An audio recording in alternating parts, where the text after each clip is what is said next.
हम लोग बात करने जा रहे हैं उत्तराखंड के महत्वपूर्ण वीडियोस की फिर से। और एक ऐसा टॉपिक आज यहाँ पर हम डिस्कस करेंगे जो कि शेड्यूल ट्राइब से संबंधित है, अनुसूचित जनजाति से संबंधित है, और जिससे क्वेश्चंस हमेशा बनते हैं, चाहे उत्तराखंड पीसीएस, उसके अलावा उत्तराखंड में होने वाले कोई भी एग्जाम्स में इस टॉपिक से कम 2 या 3 नंबर के क्वेश्चन, 2 या 3 क्वेश्चन आते ही आते हैं। तो आइए, और बहुत सिंपल टॉपिक है और बहुत महत्वपूर्ण क्वेश्चन लेकर मैं उपस्थित हूँ आपके सामने। आइए जुड़ते हैं हम लोग। पहला क्वेश्चन जो आपके सामने है, आप देख पा रहे हैं, क्वेश्चन है थारू लोग अधिकांशतः निवास करते हैं देहरादून में, ऊधम सिंह नगर में या पिथौरागढ़ या चमोली। जो थारू है वो सबसे ज़्यादा कहाँ रहते हैं, तो आप बता पाएंगे कहाँ रहते हैं, ऊधम सिंह नगर में। ऊधम सिंह नगर में उत्तराखंड में थारू सबसे बड़ी जनजाति है। 2001 के आंकड़ों के अनुसार सबसे बड़ी जनजाति जौनसारी थी, जबकि 2011 के अनुसार थारू सबसे बड़ी जनजाति उत्तराखंड की है, और यूपी की भी सबसे बड़ी एसटी थारू ही है। निम्न में से कौन सी जनजाति उत्तराखंड में नहीं पाई जाती है, बोलिए कौन सी नहीं मिलती इसमें? भोक्सा है, बोटिया है, राजी है। खरवार जनजाति यूपी में नहीं मिलती है, ये उत्तराखंड में नहीं पाई जाती है। कहाँ मिलती है? यूपी में। निम्न में से कौन से त्यौहार को थारू लोग खिचड़ी नृत्य करते हैं? किस त्यौहार पर थारू लोग खिचड़ी का नृत्य करते हैं, बताइए? होली में, दिवाली, नाग पंचमी, दशहरा। तो होली के अवसर पर थारू लोग ये नृत्य करते हैं। किस जिले में अनुसूचित जनजातियों की जनसंख्या सर्वाधिक, सबसे ज्यादा एसटी कहाँ है, बताइए? नैनीताल में, अल्मोड़ा में, ऊधम सिंह नगर में, चंपावत में, कहाँ पर होना चाहिए? तो सीधा सा आंसर इसका है ऊधम सिंह नगर में सर्वाधिक अनुसूचित जनजाति पाई जाती है। उत्तराखंड के सर्वाधिक एसटी कहाँ मिलती हैं? ऊधम सिंह नगर। निम्न में से कौन देहरादून में अधिकांश संख्या में है? तो देहरादून में सबसे ज्यादा कौन सी एसटी है, बताइए? भोटिया, बुक्सा, जौनसारी, थारू। तो ये सर्वाधिक जनजाति जो देहरादून में वो कौन सी है? जौनसारी है। सर्वाधिक जौनसारी पाए जाते हैं कहाँ पर? देहरादून में। रट लीजिए, बहुत महत्वपूर्ण क्वेश्चन। देखिए लगातार एग्जाम में आए हुए हैं, पीसीएस प्री आप देख रहे हैं, इनको लगातार क्वेश्चन आए हुए हैं ये। फिर अगला है कौन सही सुमेलित नहीं है, आपको ये देखना है। तो बताइए कौन सा सही सुमेलित नहीं, आप बिल्कुल बता पाएंगे इसको। बहुत अच्छा आंसर है आपके लिए और आप इसको कर भी पाएंगे। देखिए, भील गुजरात, जौनसारी उत्तरांचल, संथाल छत्तीसगढ़, खासी मेघालय। बताइए कौन सा इसमें सही नहीं होना चाहिए, बताइए कौन सा सही सुमेलित नहीं है? एक ऑप्शन इसमें आपको चुन, तो बताइए इसमें क्या चुनेंगे? आप साफ देख पा रहे हैं संथाल जो है वो छत्तीसगढ़ नहीं होना चाहिए। संथाल कहाँ मिलते हैं आप सब जानते हैं, झारखंड में। आपने संथाल विद्रोह भी पढ़ा है। 3 नंबर क्वेश्चन, राज्य में किस जनजाति की जनसंख्या सर्वाधिक है? तो अभी बताया मैंने सर्वाधिक जनजाति कौन सी है उत्तराखंड की। अब तो थारू नंबर 1 पे है और नंबर 2 पर जौनसारी है। 15 नवंबर 2003 को राज्य की 3 जातियों को पिछड़ी जाति में शामिल किया गया। निम्न में से कौन उसमें एक नहीं है, बताइए कौन सी नहीं है? कुल्थिया, बातीचांग, नारंग, गोरखा। गोरखा नारंग नहीं है इसमें, नारंग नहीं है। राजी लोग अधिकांशतः निवास करते हैं किस जिले में? देहरादून, पिथौरागढ़, चमोली, ऊधम सिंह। बोलिए कहाँ पर होना चाहिए इसका आंसर? तो 9वें का आंसर आप बता पाएंगे। राजी अधिकांशतः पिथौरागढ़ जनपद में रहते हैं। राजी को ही बंदरावत भी कहा जाता है, बंदरौत। सर्वाधिक भोक्सा रहते हैं, भोक्सा किस जिले में सर्वाधिक रहते हैं? तो ऊधम सिंह नगर में। कहाँ पर? ऊधम सिंह नगर में। किस जनजाति के अधिकांश लोग जंगलों में रहते हैं? सीधी सी बात है, अभी आपको बताया हुआ है क्वेश्चन। तो राजी जो है बनरावत इन्हीं इसलिए को कहते हैं, बनरौत भी इन्हीं के कहते हैं। तो सर्वाधिक जंगलों में रहते हैं राजी, इसीलिए इसको बनरावत भी कहते हैं। तो बन से याद रखिए जंगल। भोक्सा बिरादरी पंचायत का सबसे बड़ा अधिकारी कौन सा होता है? तो भोक्सा का सबसे बड़ा अधिकारी कौन सा माना जाता है? मुंसिफ, दरोगा, सिपाही, तखत। बोलिए क्या होना चाहिए? तो इसका आंसर है तखत। राज्य की दूसरी सर्वाधिक जनसंख्या वाली जनजाति कौन सी है? मैंने भी बताया कौन सी है, बताइए, आप कर सकते हैं आसानी से। तो दूसरी सबसे बड़ी जो जनजाति है वो जौनसारी है ना? जौनसारी है जो देहरादून में मिलती है, जौनसार भावर क्षेत्र में। और जौनसारी बहुपति बहुपत्नी प्रथा, पॉलीगैमी और पॉलीएंड्री को मानती है। जौनसारी, टोडा, कट, खोस, नायर, इरावा सभी बहुपति या बहुपत्नी, पॉलीगैमी या पॉलीएंड्री कल्चर को फॉलो करते हैं। किस जनजाति के लोग तिब्बत से व्यापार करते थे? बहुत क्वेश्चन पूछा जाता है। तो भूटिया जनजाति के लोग तिब्बत से व्यापार करते थे, रट लीजिएगा इनको। चलिए आगे बढ़ते हैं हम लोग, अगला क्वेश्चन लेते हैं। जौनसारी संगीत के जनक किसे माना जाता है? तो बताइए किसे माना जाता है जौनसारी संगीत का जनक जिसे माना जाता है? तो आप बताएंगे नंदलाल भारती। किसे? नंदलाल भारती को। चीन युद्ध से पूर्व कौन सी जनजाति के लोग तिब्बत से व्यापार करते? अभी बताया आपको, आसानी से आप कर पाएंगे। भूटिया जनजाति व्यापार करते थे उत्तरकाशी चमोली के आसपास जो दर्रे हैं वहां से। किस जनजाति द्वारा ऋतु प्रवास किया जाता है, मतलब माइग्रेट सर्वाधिक कौन सी करती है? तो आप बता पाएंगे कौन सी? भोटिया, है ना। भोटिया जनजाति जो उत्तराखंड की है वो ऋतु प्रवास करती है। जाड़ों में ऊपरी स्थान पर चले जाते हैं और फिर जाड़ों में ऊपर से नीचे की ओर आते हैं और जबकि गर्मियों में ऊंचे स्थान पर चले जाते हैं। निम्नलिखित में कौन सी उत्तराखंड की जनजाति नहीं? भूटिया, थारू, बोक्सा, नागा। तो सीधा सा आंसर आप बता पा रहे हैं कौन सी नहीं है?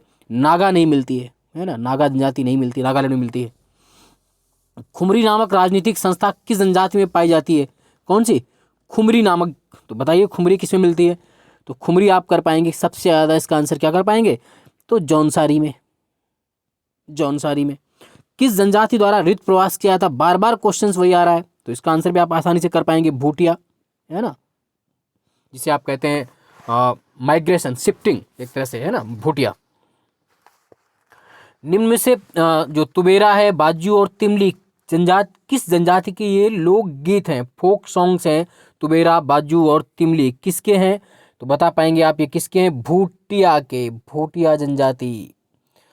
कौन से जौनसारी गायक हैं? बहुत बढ़िया क्वेश्चन पूछा गया। जौनसारी गायक बताइए कौन है? जगत राम वर्मा, फकीर सिंह वल्लभ भारती, ये सभी है, ऑल ऑफ दिस। बिस्सू, दियाई, नुराण, जागड़ा, पंचाई व माघ त्योहार मनाया जाता है। बार बार पूछे जाते महत्वपूर्ण क्वेश्चन है, आप कर भी पाएंगे। बिस्सू, दियाई और क्या है? बिस्सू, दियाई, नुनाई और जागड़ा, पंचाई, ये सब त्योहार कौन मनाता है? बताइए, जल्दी से बताएंगे आप। ये त्योहार आप सब जानते भी होंगे, शायद सुना भी आपने। तो ये ए आंसर हो जाएगा। ये जौनसारी के हैं। किसके हैं? जौनसारी के।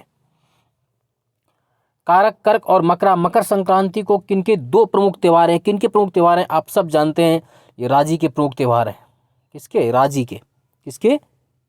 राजी के। अगला है, कौन पांडवों को देवता और कुंती को देवी के रूप में पूजते थे? आप सब जानते हैं, जौनसारी लोग ऐसा करते हैं, तो जौनसारी इसका आंसर हो जाएगा। महाहिमालय की सबसे अधिक जनसंख्या वाली जनजाति कौन सी है? बताइए। तो भूटिया सबसे ऊंचे स्थान पर रहते हैं।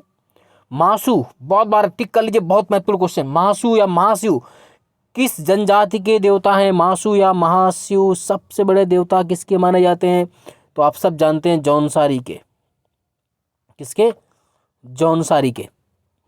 अगला है, किस जनजाति के लोग अपने संबंधियों को स्वारा कहते हैं? तो कौन कहते हैं इसको? स्वारा। भूटिया। कौन कहते हैं? भूटिया या भूटिया।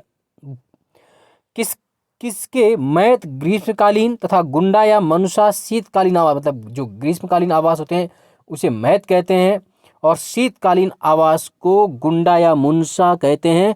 तो इसका आंसर क्या हो जाएगा? भूटिया। मांगल, हारुल, छोड़े, सिलेंगु, केदार छाया, गोड़बड़ा, रैणरात एवं बिरासू किसके लोकगीत हैं? ये सब जानते हैं आप, जौनसारी के लोकगीत हैं। लगातार जुड़े रहिए चैनल से। उत्तराखंड स्पेशल के एक भी क्वेश्चंस बाहर नहीं जाएंगे जब तक उत्तराखंड पीसीएस का एग्जाम होगा। पूरी जीएस रट डालेंगे। लगातार इनको पढ़ते रहिए, शेयर करते रहिए, सब्सक्राइब कर लीजिए और बार बार क्वेश्चन को रिपीट करके देखते रहिए। आप देखिए आपसे कितनी आसानी से और कितने ही जल्दी आपका सिलेक्शन एक उच्च स्तरीय पोस्ट पर हो जाएगा। निम्नलिखित में कौन सा मेला जौनसारी लोगों से संबंधित है? बताइए। नंदा देवी, मनसा देवी, मासू देवता मेला, आप सब जानते हैं, कर पाएंगे इसका। मासू देवी मेला जो होता है, मासू देवता का मेला बहुत पूछा जाता है, तो जौनसारी संबंधित कौन सा मेला है? मासू देवता मेला जौनसारी संबंधित है। निम्न में से कौन सी अनुसूचित जनजाति उत्तराखंड में पाई जाती है? कौन सी एसटी उत्तराखंड में मिलती हैं? तो भूटिया भी है, जौनसारी भी, बुक्सा, ये सभी, ऑल ऑफ दीज, ये सब मिलते हैं। इसमें मैंने सभी क्वेश्चंस कवर किए, चाहे पीसीएस में आओ चाहे अन्य किसी एग्जाम में, और जो महत्वपूर्ण हो सकते हैं। उत्तराखंड राज्य की विधानसभा में एससी के लिए, अनुसूचित जाति के लिए कितनी सीटें आरक्षित हैं? बताइए, कितनी सीटें आरक्षित हैं? बोलिए। तो 13 सीटें। कितनी है? 13, है ना। एससी के लिए 13, एसटी के लिए 2 हैं, तो एससी के लिए 13 सीट रिजर्व में, ध्यान रखिएगा। क्वेश्चन नंबर नेक्स्ट है, कौन सी जनजाति भूम्याल देवता की पूजा करती है? क्वेश्चन ये समीक्षा अधिकारी में आया हुआ है, आरओ में आया था 16 में। तो बताइए क्या आंसर होगा इसका? भूटिया। कौन? भूटिया। उत्तराखंड विधानसभा के लिए अनुसूचित जनजाति शेड्यूल ट्राइब्स एसटी के लिए कितनी सीटें रिजर्व हैं? ये अभी बताया मैंने। कितनी सीटें रिजर्व हैं? 2। तो सी आंसर हो जाएगा। एससी के लिए 13 है, एसटी के लिए 2 है। कितनी जातियों को अनुसूचित जाति शेड्यूल कास्ट की श्रेणी में शामिल किया गया है? बोलो कितनी जातियों को शेड्यूल कास्ट में उत्तराखंड में रखा गया है? तो 65 जातियों को एससी कैटेगरी में उत्तराखंड सरकार ने रखा है। निम्न में से किसके बलिदान दिवस पर प्रत्येक वर्ष 3 मई को चौली थात मेला लगता है? कौन सा? चौली थात मेला लगता है। बताइए क्या आंसर होना चाहिए चौली थात मेला? तो इसका आंसर है वीर केसरी चंद। बहुत महत्वपूर्ण क्वेश्चन ये भी आ सकता है। तो डी आंसर मिल जाएगा इसका, वीर केसरी चंद्र। भूटिया जनजाति में कंडाली नामक उत्सव कितने वर्ष बाद मनाया जाता है? भूटिया जनजाति में जो कंडाली महोत्सव होता है वो कितने वर्षों बाद मनाया जाता है? बताइए। ये 12 वर्षों बाद मनाया जाता है। 38 का डी आंसर मिलेगा आपको। चलिए 39, निम्न में से रोम्बा किसकी भाषा है? ये कुछ जनजातियां यहाँ पर दी हैं और पूछा गया है आपसे कि जो रोम्बा लैंग्वेज है वो किसकी है? तो रोम्बा लैंग्वेज आपकी जाड़ की है। किसकी है? जाड़ की। निम्न में से किसमें युवाओं व युवतियों हेतु चौपाल, युवागृह या रंग भंग की प्रथा प्रचलित थी? किसमें प्रचलित थी? बताइए।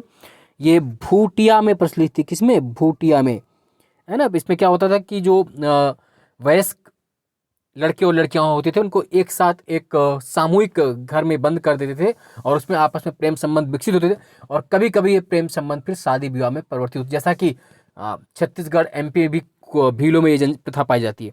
उत्तराखंड के किस जनजाति के लोग बागनाथ नामक देवता की पूजा करते हैं? बागनाथ नामक देवता की पूजा करते हैं। तो आप बता पाएंगे कौन है इसके? तो राजी जो सर्वाधिक पिथौरागढ़ में मिलते हैं। निम्न में से कौन बोक्सा जनजाति के का त्योहार है? तो बोक्सा जनजाति के जो फेस्टिवल हैं वो होंगड़ भी है, डेलिया भी है, गोटरे भी है, ऑल ऑफ दीज ये सभी हैं। निम्न में से किस जनजाति के लोग मैथिली, अवधी, भावरी, नेपाली और मिश्रित पहाड़ी आदि बोलियां बोलते हैं? तो कौन बोलते हैं? थारू। सायणा नामक जनजाति संस्था किस जनजाति में पाई जाती है? सायणा नामक जनजाति, बताइए। तो ये जौनसारी में। निम्न में से कौन उत्तराखंड में नहीं मिलते हैं? ये क्वेश्चन अभी हाल ही में 2021 में पूछा है। थारू नहीं मिलते हैं, भील नहीं मिलते हैं, बुक्सा नहीं, जौनसारी। आप सबको इसका आंसर आना चाहिए। बताइए क्या होना चाहिए इसका आंसर? भील उत्तराखंड में नहीं मिलते हैं, आप सब जानते हैं। वीर केसरी जैसी प्रसिद्ध रचना के रचनाकार व जौनसार के प्रथम कवि किसे माना जाता है? बहुत महत्वपूर्ण क्वेश्चन है। तो पंडित शिवराम को माना जाता है। जौनसारी लोगों में राजनीतिक जागरूकता का जनक किसे माना जाता है? तो किसे माना जाता है? इसका आंसर हो जाएगा गुलाब सिंह को। किसे? गुलाब सिंह को। विधायक भी रहे थे। भोटिया जनजाति के लोकगीत हैं, जो फोक सॉन्ग्स हैं भोटिया ट्राइब्स के, उन्हें क्या बोलते हैं? तो उनको तुवेरा, बाजू, तिमली, ये सभी। ये क्वेश्चन भी बैक ईयर है, आया हुआ क्वेश्चन है। विवाह के अवसर पर हाथों में रुमाल लेकर पौड़ा नृत्य निम्न में से किस जनजाति समाज में किया जाता है? किस टाइप्स में ये पौड़ा डांस होता है? तो इसका आंसर मिल जाएगा भूटिया। हनौल किस ट्राइब्स का प्रमुख तीर्थ स्थल है? हनौल किस ट्राइब्स का, किस जनजाति समाज का प्रमुख तीर्थ स्थल है? तो ये है जौनसारी का। किसका? जौनसारी का। अगले 2 क्वेश्चंस और बचते हैं हमारे। मौड़ मेला का आयोजन होता है, कहाँ पर होता है मौड़ मेला? बताइए। चमोली में, उत्तरकाशी में, जौनसार में, रानीखेत में। तो जो मौड़ मेला होता है ये बेसिकली जौनसार एरिया में लगता है और जौनसारी। 1962 के चीन युद्ध से पूर्व किस जनजाति के लोग तिब्बत से व्यापार? कितनी बार ये क्वेश्चन पूछा गया है। भूटिया रट लीजिए, कभी भी काम आ सकता है आपका, हर एग्जाम में क्वेश्चन आ रहा है। एक आपके लिए होमवर्क छोड़ता हूं मैं, आपको बताना है कि किस जनजाति के लोग दीपावली के त्योहार को शोक के पर्व के रूप में मनाते हैं? Which tribes have celebrated sorrow festival as a Diwali? Deepawali को दुख के पर्व के रूप में कौन सी जनजाति मनाती है? इसका आंसर आपको कमेंट्स बॉक्स में देना है। लगातार जुड़े रहिए, पढ़ते रहिए, क्योंकि करत करत अभ्यास के, है ना, परिश्रम करने से सफलता मिलती है, ना बैठने से सफलता नहीं मिलती है। लगातार जुड़े रहिए और चैनल को अधिक से अधिक सब्सक्राइब, शेयर, लाइक कीजिए और आपका सिलेक्शन निश्चित है। मिलते हैं अगले वीडियो में, तब तक के लिए धन्यवाद।